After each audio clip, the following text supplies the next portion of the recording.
Stephen A., should the Browns take one of these two at number one? I don't know if they should take one of these two. I know they should take a quarterback because I got to be honest with you. I'm not sold on either one of them. Okay.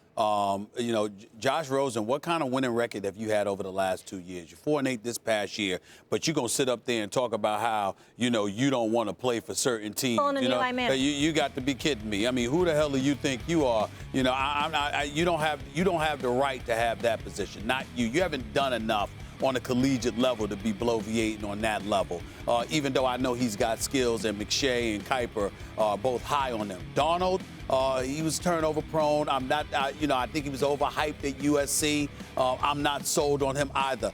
I got to admit to you, Baker Mayfield, it's hard for me to imagine either of these guys justifiably going ahead of him, considering the level of excellence that he's displayed, complete more than 70% of his passes in both seasons, 83 touchdowns and just 14 interceptions in the last 2 years. These two, their numbers don't even compare.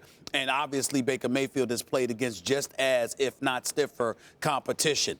Then I look at Cleveland, and you say to yourself, damn, with all of the trepidation, the questions about whether or not they should take a quarterback. Here's the problem. How can you not with their history?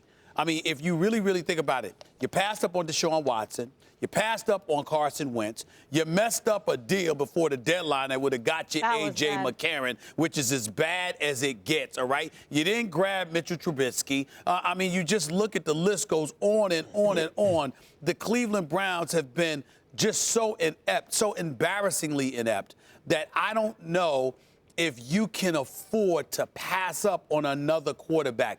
You're going to have to roll the dice and take one. And what makes me feel so sorry about, even though he's not Johnny Manziel, you know, the bottom line is Baker Mayfield may remind some folks of him. Yeah. And because of that, that makes it even more risky.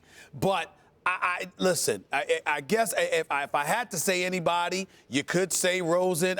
Me personally, I would take Baker Mayfield before both of them based on what I have seen.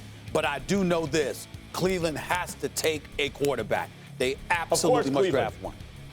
Of course, Cleveland has to take a quarterback, but they don't have to do it with the number one overall pick. You think about teams that have traded up in recent years. It worked for the Eagles. Cleveland passed on Carson Wentz. And maybe for the Rams.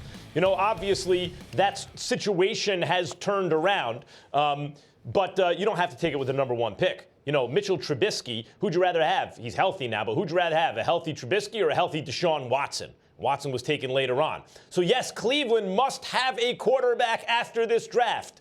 But Dak Prescott, Russell Wilson, Tom Brady, a lot of guys in the league, I can go on, were not upper echelon, like top 3 picks. Some of them were had in later rounds, sometimes much later. Quarterbacks are there to be had. You have to do a good job identifying them. Fortunately, the Browns had the first pick and the 4th pick. And it's not like they don't have picks in other rounds. They have a lot of draft picks.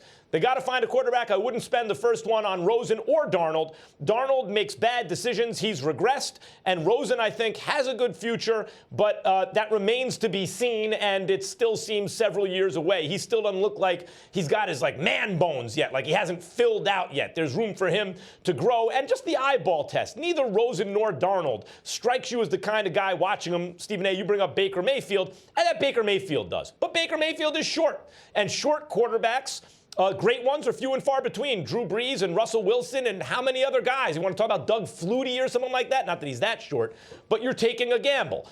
So I think that a Baker Mayfield or another quarterback could be had later in the draft, and that's where the Browns should grab a guy like that. With the first overall pick, Stephen A., if it's not a franchise quarterback, it must be a perennial Pro Bowler. Must be. Remember last year I was stumping for Jamal Adams because I felt like that dude can't miss. And guess what?